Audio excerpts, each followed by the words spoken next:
Hello YouTube and welcome to the Armor with me Blue, and today I want to be talking about kind of our testing and findings with Prism in this kind of pre-heavy hitters meta with the new Luminaris. I'm definitely going to be making a kind of follow-up video after the heavy hitter meta solidifies in a couple of months. And yeah, be sure to like and subscribe if you find any of the information I'm going to give you useful. So let's get started with the equipment. The equipment, we clearly see that we're running both Iris of Reality and Luminaris Angel's Glow. The reason for that is because Luminaris only does not work. We tried to make it work. We tried to play Luminaris only with this plan of ALS looping Guardians by basically what you need to do is, like, it's very convoluted, but you need Figment of Rebirth on the field. You need a couple of energy potions in order to be able to pay for the whole thing. You need Arclight Sentinel in the graveyard, you need Arclight Sentinel in the arsenal, you need Genesis on the field, and then you need to basically play Arclight Sentinel, flip the Angel, attack with the Angel, put the other Arclight Sentinel on top of your deck, and kind of continue this loop indefinitely. Genesis is going to be giving you the soul resources needed in order to continuously attack with the Angel, and Arclight Sentinel is kind of going to protect you and isolate you from everything. This game plan, first of all, even if it worked, is going to be instantly annihilated the moment Guardians put Time Skippers in their side decks and start playing it against this plan. The moment we pull it off, they just use Time Skippers and like kill ALS and the Angel, and the game is over at that point. And even if we assume they're not going to do that, the plan simply didn't work because we fatigued ourselves before being able to actually kill them with the loop. Because the loop actually removes a card from our deck every turn due to Genesis just banishing a card in order to draw a card, which we need to do in order to have the soul to continue the loop. Basically the Guardian is going to be taking 0 damage up until we reach that point where we can do the loop. We're going to be definitely blocking with more cards than he attacks us with throughout the time we reach the loop. And yeah, basically the moment we reach the loop, we can loop as much as we want, but at the end of the day, we're just going to run out of cards before we kill the Guardian. That was basically our conclusion. And kind of like establishing the loop was not that big of a problem, but like killing the Guardian afterwards was, which means that we are going to have to play a switchboard involving Iris of Reality. In terms of blues, we're running 19 main deck, and then I have 6 more blue auras to make it 25 whenever we switch into the Iris game plan.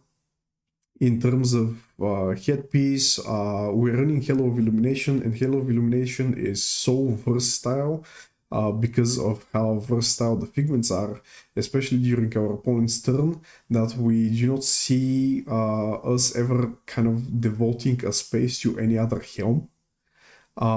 Wave of Reality is a handpiece that some people have been avoiding in order to play Iron Rod, and I kind of agreed with that sentiment when we were talking about Dromai, but Wave of Reality in Prism just feels way better. In Iris matchups, we get to swing for 4 right off the bat the moment we take damage, because it's going to give us Spectral Shield that we can then use.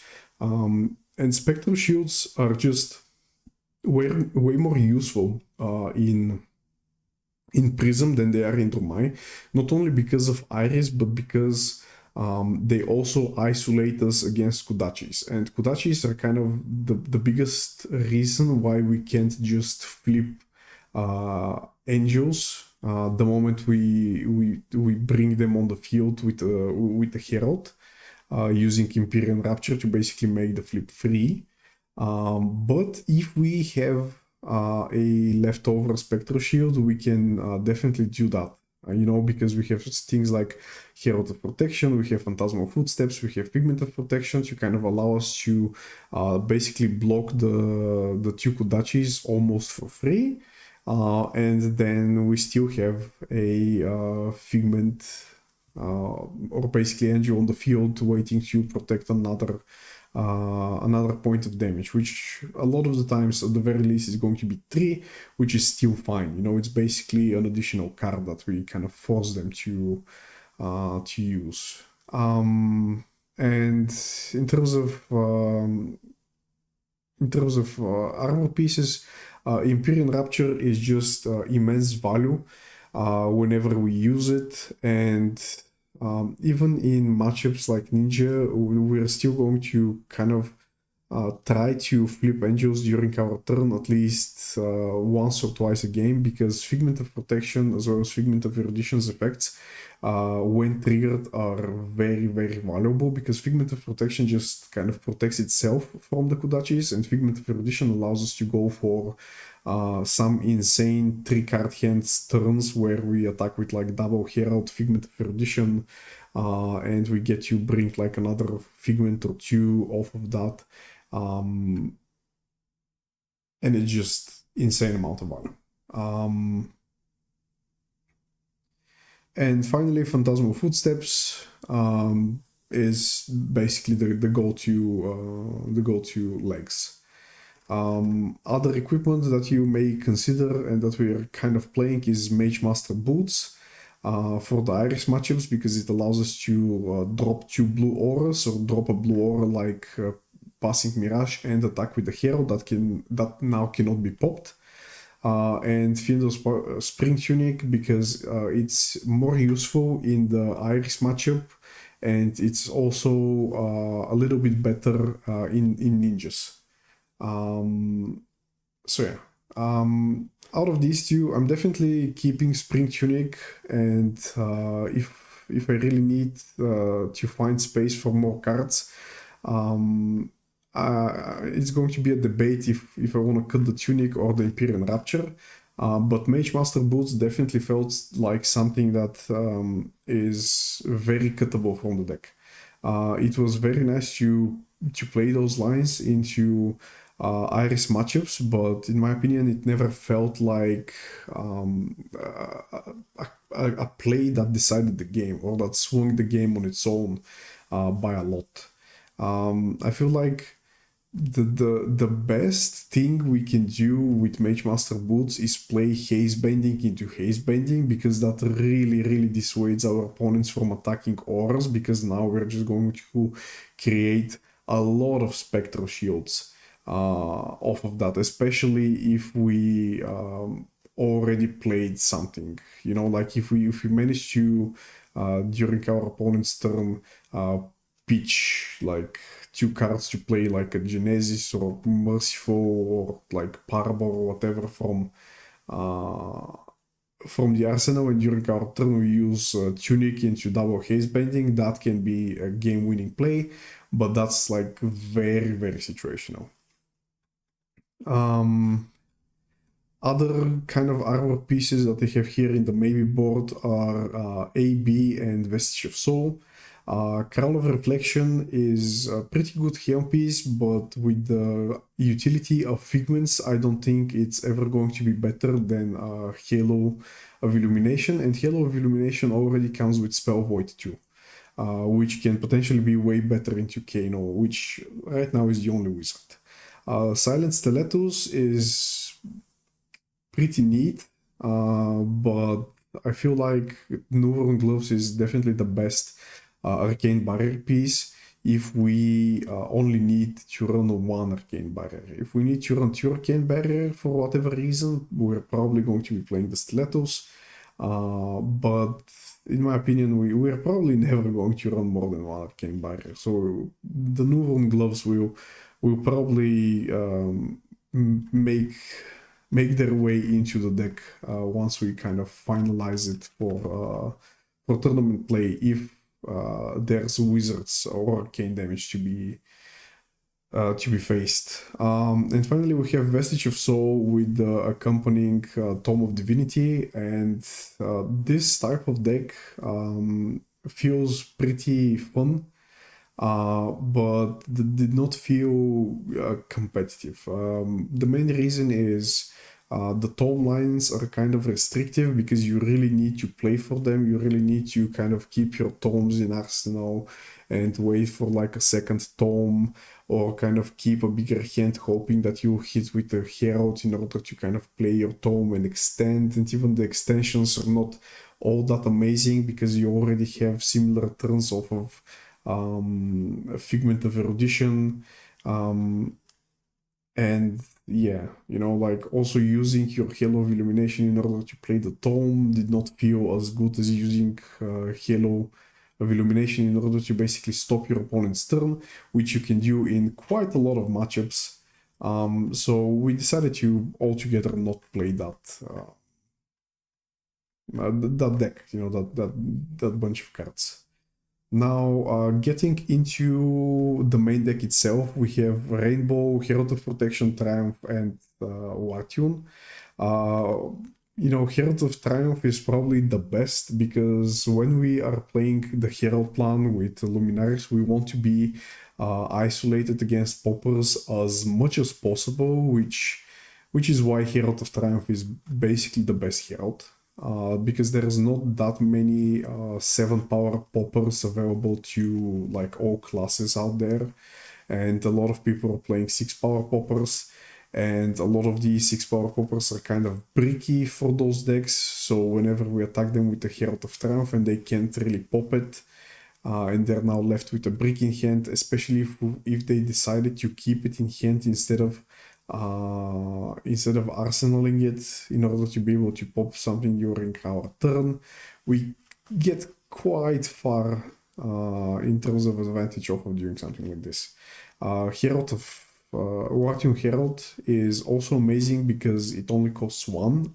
It only costing 1 allows us to be way more flexible with how we play the game. It allows us to be isolated from poppers way easier because we can, off of a yellow, pay for the Wartune Herald and the Phantasmal Footsteps, which means that with like a 4 yellow hand or even a triple yellow hand, we can attack with any of the Wartune Heralds, pay for the Phantasmal Footsteps and attack with another Herald.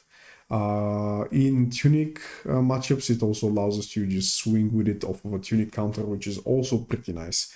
And Herald of Protection is basically the herald that is most devastating when it hits, because it gives us Spectral Shield. And whenever we have a Spectral Shield, we are once again kind of isolated against Kodachis and similar cards, right? Like basically daggers.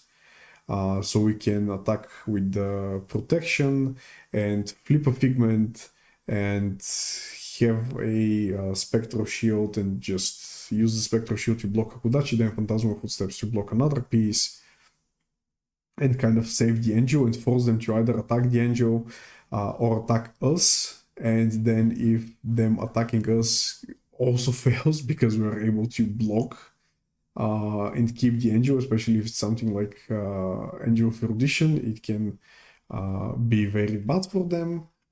So yeah, it's just the best on hit that Prism has. Other than Herald of Erudition, which felt very flat with the previous Luminaris because we had to attack with it and give it go again before it hit. But now we don't need to do that, so we can just play Herald of Erudition off of a yellow, and then if it hits, we draw 2 cards, and then we can just play those 2 cards in order to attack with another Herald, for example. And that's amazing. That's just insane, you know, like attacking for like 11 with a potential Figment or 2 off of 2 cards is insane value. obviously, if it happens. But like the majority of the time, people are going to be blocking the Herald of Erudition. But the thing is that they will kind of have to use armor in order to block the red Herald protections as well. So during the end game, they may not actually have enough to block the Herald of Erudition, and if they don't, it can kind of seal the deal. And lastly, the last Herald we play is Herald of Rebirth at blue. Simply because at blue it feels like the next best Herald, because it threatens to return any of our power cards back to the top of the deck. Like Herald of Erudition if they have run out of armor in the late game, or Herald of Triumph to kind of isolate ourselves against poppers, or any blue Herald in order to guarantee we're going to attack with Iris of Reality, or maybe guarantee that we're going to be playing our Arclight Sentinel from the arsenal or something like this. Then in the sideboard we kind of have almost all the auras. The only aura we're not playing is Old Turat. The reason why we're not playing Old Turat is it just felt incredibly underwhelming. The 1 damage on attack it brings felt once again underwhelming, because this deck, unlike the previous Prism, cannot really attack every turn with the auras. You kind of need to set up a board, then set up a situation in which you are able to untap with like 2 or 3 cards in your hand in order to be able to now start attacking with your auras and kind of try to keep the tempo from there, which happens very late in the game. Which means that like for the majority of the game, your Old Turat is going to have practically 0 value. Having Go Again on your Heralds in Iris matchups also has practically 0 value. Having Go Again on your Heralds in other matchups also practically has 0 value, because the majority of the time you're going to be attacking with a singular Herald or with 2 Heralds, and you need to have a hand where you can attack with 2 Heralds and an Angel, which is kind of difficult, and in the majority of those hands you'll be able to kind of do it anyway, but attack with like a Herald, Angel, Herald. So yeah, Old Turat really doesn't achieve that much. Where Merciful Retribution at the very least allows us to put destroyed heralds into our soul and still search our figments, and you know, having cards in soul is very important exactly for those figments, because we can also just do plays where we just pitch 2 yellows for Figment of Erudition, attack with it, draw into like a herald and something to pay for it, and attack with the herald again, and that's once again like 10 damage turn where we are left with potentially a figment out of the deck, as well as, you know, like 4 block off of the erudition on the field, which is a lot. And another card that really helps us collect cards in Soul is Soul Shield.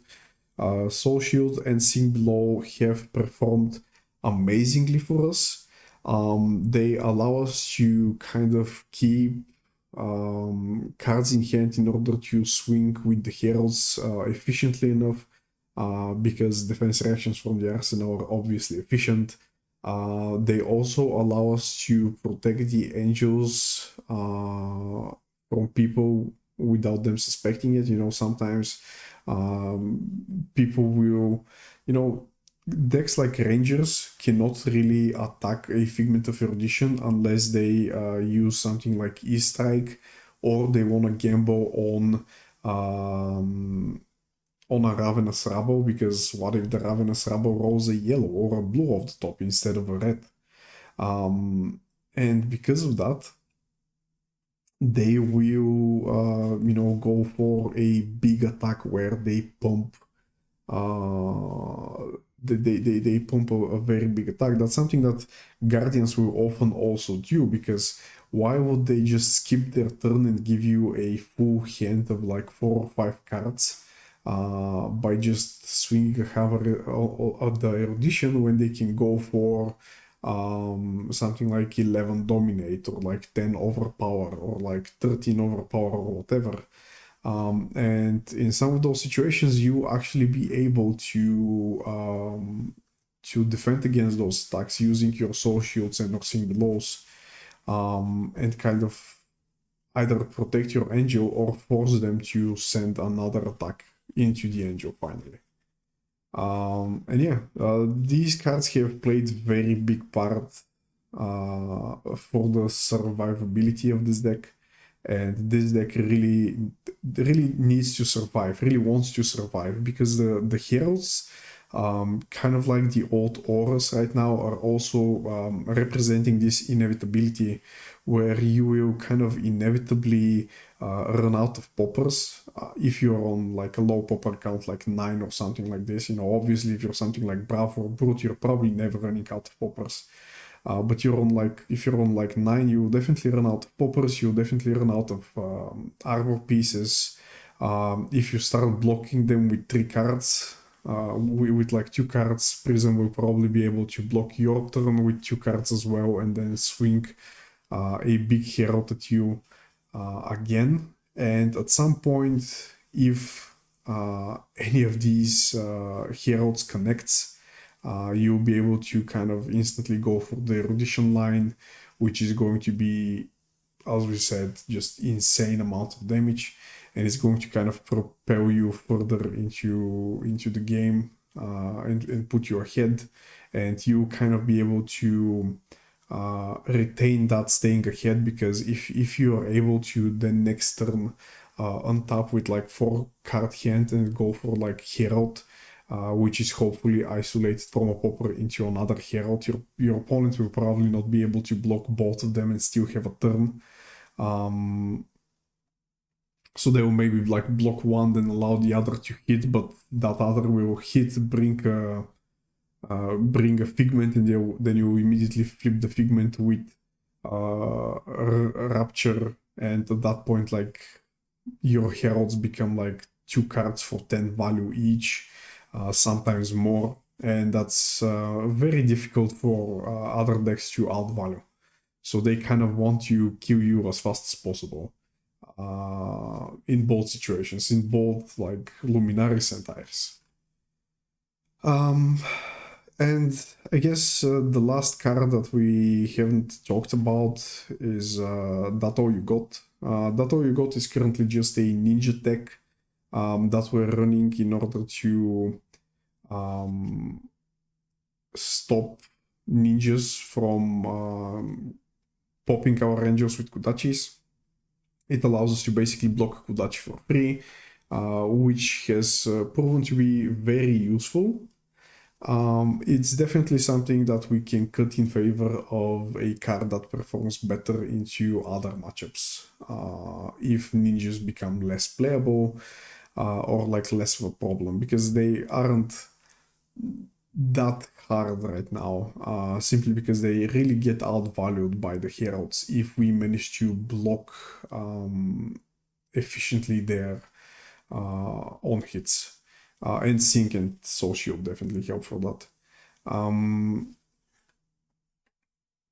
Parable of Humility kind of stays in the main deck simply because it's the most relevant aura that helps us go through some poppers, as we said, with like Wartune Herald for 1, then pitch a blue into playing a Parable of Humility. If you pitch a yellow for the Wartune Herald, to kind of isolate it from a popper, that can be pretty devastating.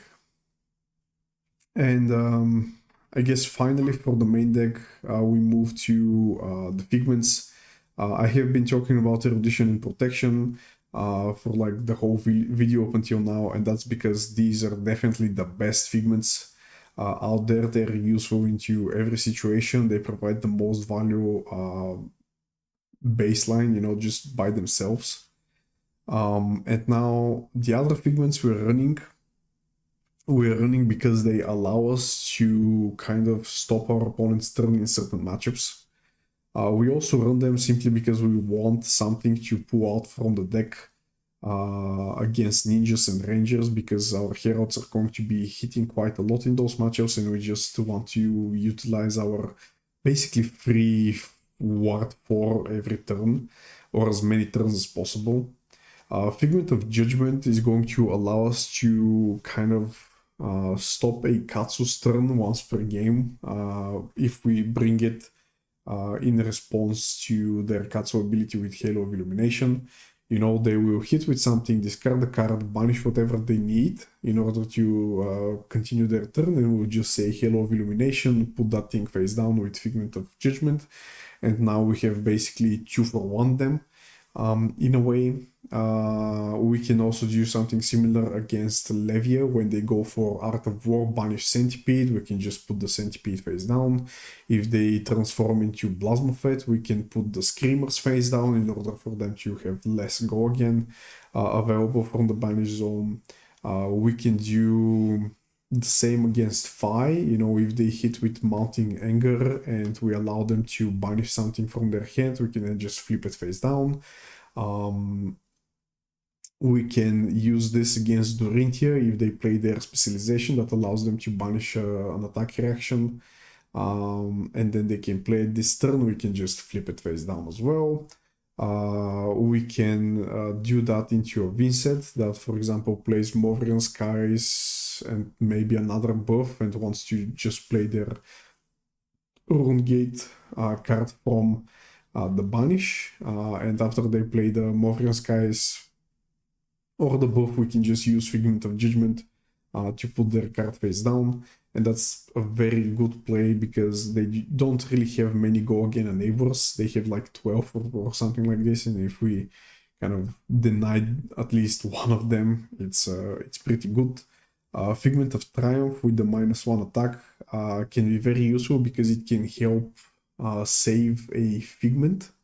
You know, like if, for example, Fi or whoever tries to attack with the 4 power into one of our angels, we can bring Figment of Triumph, bring it down to 3 power, and now they have to use 1 more card in order to get rid of the angel. If they play an Art of War, we can bring Figment of Triumph and basically negate the Art of War and kind of get like 45 value off of that. Into something like Bolton, we can, in response to him giving go again to a card that has more power than its base, we can bring the Figment of Triumph, bringing it down to its base power, and it will no longer get go again and kind of stop his turn. In the same line of stopping turns, we actually also have Figment of Ravages. It can stop the turn of a Dromai by destroying a Ashwing that is attacking. It can also stop anyone's turn if they attack into a angel. For example, our opponent attacks into an angel, we bring Figment of Ravages, sending the arcane damage at us, and we then absorb the arcane damage with the angel, and their attack fizzles and they won't get the go again. And that's pretty cute, but it literally never happens. Not only because people very rarely will attack into an angel, but also because a lot of the times on our first hits, we want to just bring out Figments that we don't want to use later. We just want to have them on the field in order to be able to absorb 4 damage whenever we need to. As a defense reaction, for example, and Figment of Ravages is very often going to be one of the first Figments we bring out because of how rare, if not practically impossible, it is to pull off that play. And instead of that, I'm running Figment of War. Figment of War is one of these Figments that I'll just bring out as soon as possible in order to just be able to flip it and absorb like 4 damage from my opponent. But the Courage token is actually pretty nice because it's going to pump any of our yellow heralds.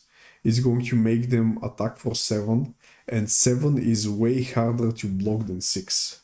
Our opponent won't be able to just give us 2-3 blocks. Our opponent won't be able to just give us 3 equipment with 2 block each. You know, like it kind of artificially gives us 1 more red herald, which is kind of useful. You know, it at least does way more, in my opinion, than just dealing 1 arcane damage to our opponent. And Figment of Rebirth, it kind of felt flat in my opinion because the ALS loop doesn't really work. We can go for like partial ALS loops, but that also doesn't really feel needed. The effect of it when it comes into play is also kind of whatever. So it's kind of like very situational, very situational, which is why I decided to cut it. If I have to be honest, if I have to play 6 Figments, I'm probably bringing it back in, especially if I'm not preparing for Dormai at all. But with that being said, I feel like 5 Figments is the sweet spot because once again, because of the Iris switchboard, the deck really does not have enough space in order to be able to run tech cards into specific matchups, which is something I feel the deck may need in order to kind of carve a niche into a metagame. So yeah, to kind of talk about it, if I had to cut things, I feel like PS Reality is definitely cuttable for a blue tech card. That all you got is definitely cuttable for like any tech card. Mage Master Boots is also definitely cuttable. It's probably going to become like an Arcane Barrier piece. Merciful Retribution and Arclight Sentinel are technically cards that we can run at 2. Genesis is also technically runnable at 2, right? Like, if there aren't all that many Iris matchups in the game, in the meta, maybe we can run like 6 instead of 9 of the yellow auras. But that we definitely have to see, because if we cut like Pierce of Reality and then another 3 here, we're cutting like a lot of auras, which is definitely going to impact our Iris win rate by a lot, because we really still depend on stacking 2 auras a turn in order to amount a good amount of auras. And if we can't do that because we don't run enough auras, our opponents are just going to clear the auras and we're just kind of going to lose. So yeah, things that may occupy these spaces that we have, that we can cut. Celestial Reprimand and Celestial Resolve are cards that I have seen people experiment with. Celestial Reprimand, in my opinion, is just bad, and it's not something that I'd ever want to run. We kind of tried to run this into the Bravo matchups, but even then it didn't feel right, it didn't feel nice, because Bravo has a lot of poppers that kind of exceed the amount Celestial Reprimand saves you from. And then against other decks, it kind of felt whatever, because you're essentially just spending an entire card to deal like 1 or 2 damage and find a Figment, and that felt really whatever, especially because you're kind of forced into that play because the card has 0 block value.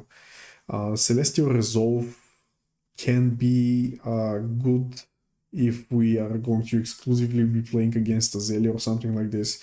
That's probably not going to be the case. Flicker Trick is another card that we wanted to experiment with because it's very nice, you know, it's a lot of value for a singular card, but it's something that was playable into Lexi, and I don't think is playable anywhere else right now. You know, even into ninjas like Katsu, it feels very bad because Katsu is actually able to get up to 6 power on a lot of attacks out of nowhere, especially if they're running Razor Reflex. Miraging Metamorph is something that we thought was just amazing and very nice, and at the end of the day it felt incredibly flat and whatever, because our attacks are really only threatening because they bring Figments out of the deck. And this is not a Herald and it does not bring Figments out of the deck.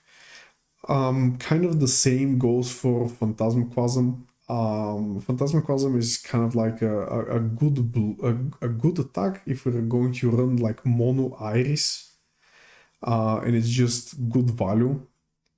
But I don't think we're going to be running mono Iris. Test of Strength is very funny because we do actually run quite a lot of high power cards, and later down the line we can utilize the gold by pitching a blue into it and hopefully drawing another blue in order to gain one free resource, and then we can utilize that one free resource with the other blue in order to play a yellow aura, and that's pretty nice. And then we have Fateful Scene and Oasis Respite together with Brothers in Arms if we really want to go really defensive, right? Like if we want to increase our defenses, we definitely have the space to do that. Oasis Respite is also going to be pretty good against wizards. And finally, I guess we kind of have to talk about the poppers, which are Command and Conquer, Celestial Cataclysm, and United We Stand. United We Stand was pretty okay against Lexi because once again Lexi was attacking for 5 a lot of the times, and United We Stand allowed us to block with it and a 3 block in order to block Lexi's attack and get Spectral Shield, and as we talked, Spectral Shields are pretty good. If we need yellow poppers into Durmai, this is definitely going to be something that we can consider. Celestial Cataclysm is another yellow popper, which also comes very neatly into Durmai. In the Iris deck, it's also quite playable because in Iris we tend to be able to collect a lot more soul than in the Herald version of the deck. Because we're playing Merciful, and also we do not flip as many Figments in that matchup. And finally, Command and Conquer is just a good popper, you know, if we're going to be facing Rangers, it's just good into Rangers. And I guess finally, Herald of Tenacity in both yellow and red is something that we have been thinking about, because it's very good to kind of almost guaranteed hit your opponent in order to bring a Figment out. But at least I kind of came to the conclusion that that's only good if my opponent does not really want to be hit, and if they don't mind being hit, it kind of feels bad, right? Like especially when we're talking about comparing it with protection, because we can't really cut War Tunes nor Triumphs in order to fit the Tenacity, so we kind of have to cut the protection, and protection is kind of like the biggest difference maker when it hits.